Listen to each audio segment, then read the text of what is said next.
All right. Well, I have a 14-point outline, and hopefully we can get through that. So, no. First, let me just thank everyone for coming. We appreciate your presence here today. It's been a blessing to all of us. Thanks to Cam Wolford for officiating the service. Appreciate that. And I want to also thank John and Carolyn Kaler.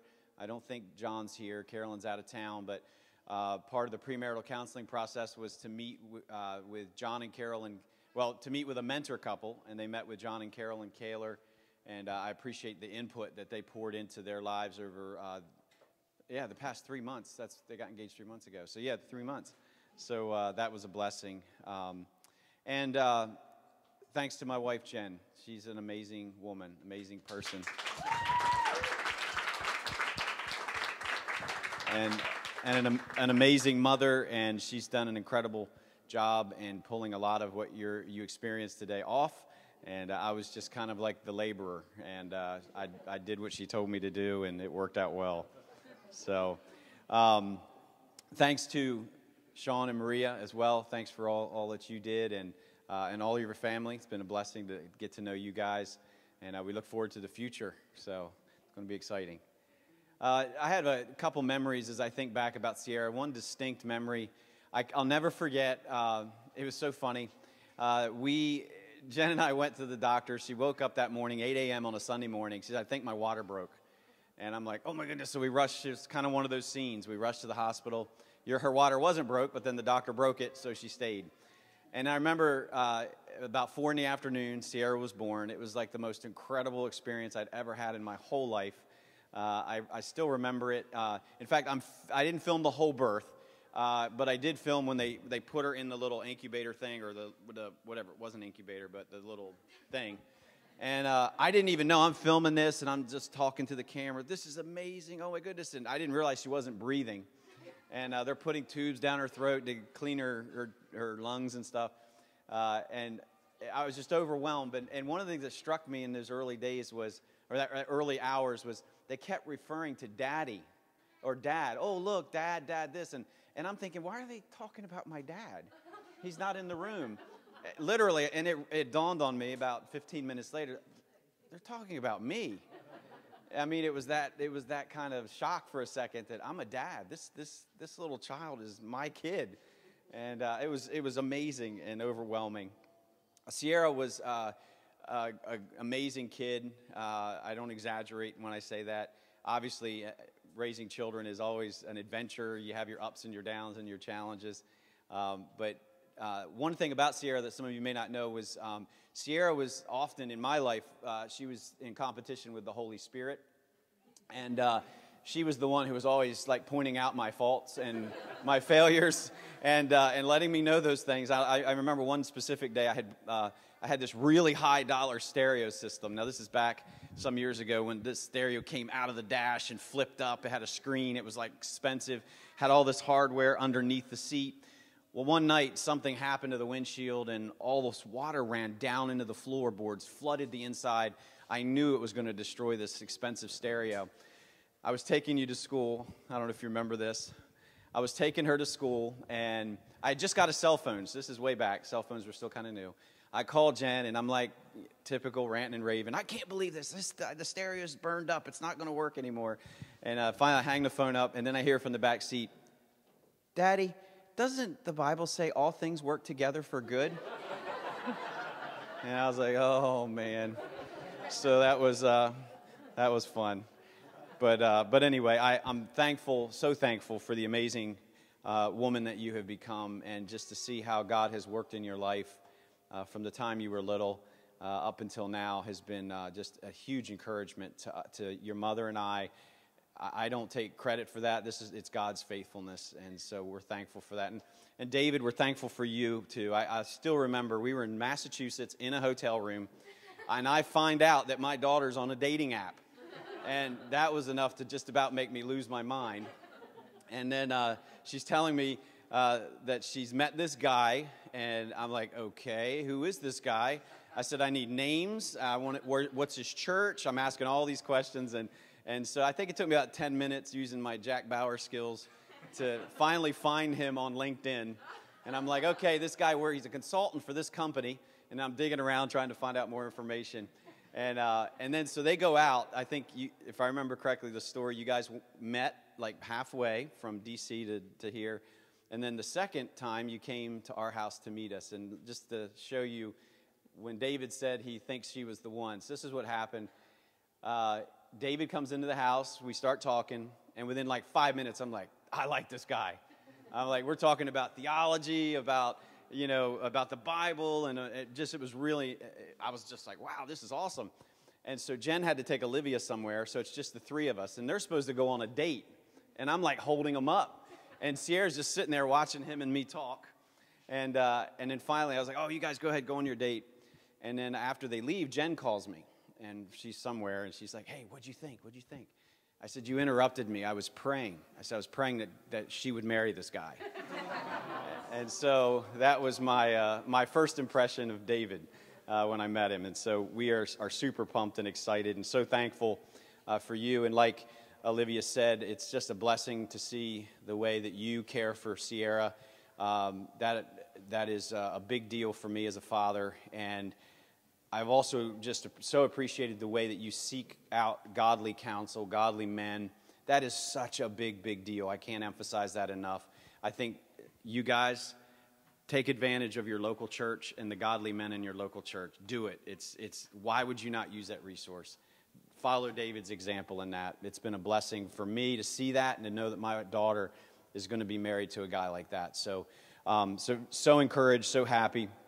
And I'm not going to keep talking. So if you have your glass, which I don't have mine, raise your glass. Thanks, sir. A toast to David and Sierra and the family that they have established on this day, March 12th, 2022. Hear, hear.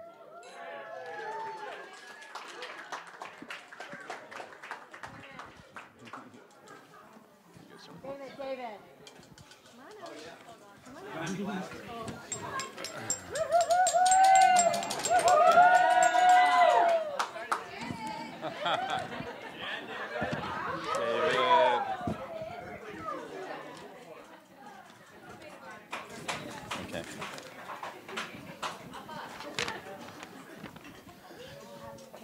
Dwayne, thank you so much. Thank you for that wonderful speech, and it's great hearing the words about Sierra, and of course welcoming David into your family. And Jen, thank you so much for what you've done here to put this on today. We really appreciate it and appreciate all that you all have done.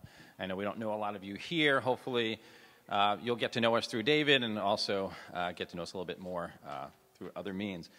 Well, first of all, it's a blessing for us to be here today and to be the recipient of hearing wonderful words of encouragement to our son. And we're very, very grateful. Hello, everyone. I'm Sean Elgut, and on behalf of my wife, myself, and my family, we would like to thank all of you for attending this celebration of marriage of David and Sierra.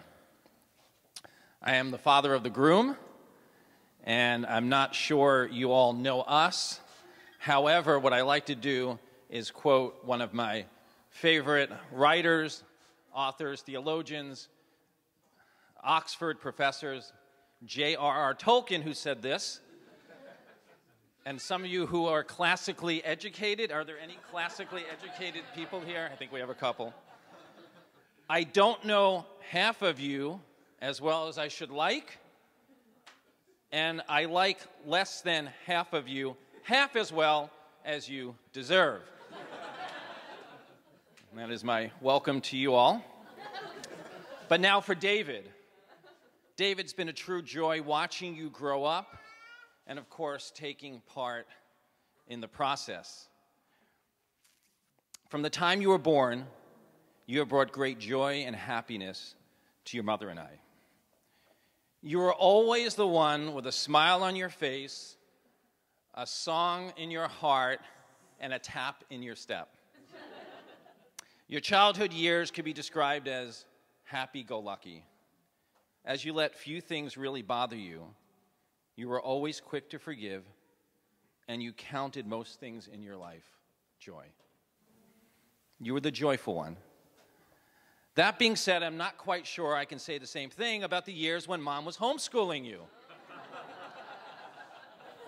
So many of you are familiar with the book, Where's Waldo? In our home, when Maria was homeschooling David, it was, Where's David? Now, this table over here knows exactly what I'm talking about because they grew up with you. David holds the record of study breaks in a single day, not just in our home, but also at Veritas, the school he attended. As whenever Maria would turn around, he would be off to Grandma and Grandpa's house for a snack. It was very convenient to have his grandparents live with us in a cottage behind our home, and David benefited from this arrangement and could usually be found eating cookies or cake or possibly watching sports with his grandpa. For all the trouble it was, it created a very special relationship between David and his grandparents. Great memories and moments of fun to look back on. And when you transitioned to school in the 3rd grade, a moment of epiphany for your mom. David, you along with your siblings are some of the greatest blessings in our lives. It's been an amazing thing for your mom and I to watch you grow, become a man, your own person, with your own identity. Most of all, it's been one of the greatest blessings as a dad to watch your unwavering walk with God only increase. Weddings are such a beautiful occasion and one of the few where you get to publicly exhort your child. What an incredible blessing to be able to do so today and do so easily.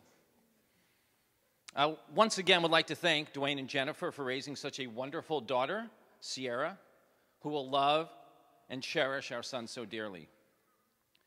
David and Sierra, I hope the two of you live a life together that is long, full of God's joy and laughter, and an abundance of love during good times as well as trials.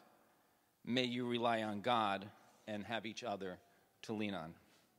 Sierra, on behalf of David's mom, his brother, sisters, extended family, and friends, I want to welcome you to the Elgut family.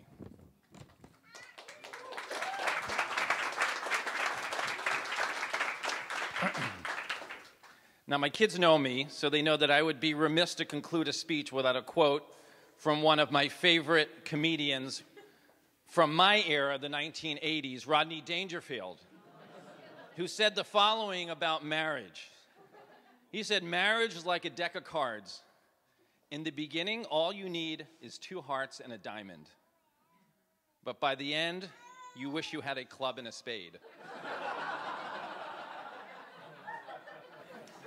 Well, I'm not quite sure this quote defines in any form biblical marriage, but it does exemplify the importance of one of the very important marital attributes, a good sense of humor. So I guess what I'm really saying here, that after being married myself for 32 years, one of the secrets to a long-lasting marriage, beyond, of course, following the natural biblical mandates, is to have and keep a wonderful sense of humor. Not everything in life will run smoothly, and it does help when we laugh. You hear a lot of advice before you get married. Keep date night. Never go to bed angry. Make your relationship the first priority following God. All excellent points. However, don't forget the gift of laughter. A Jewish proverb goes like this: as soap is to the body, so laughter is to the soul. So with that, let's raise our glasses to David and Sierra and to the 2 secrets of long-lasting marriage: a good sense of humor and, of course, a short memory.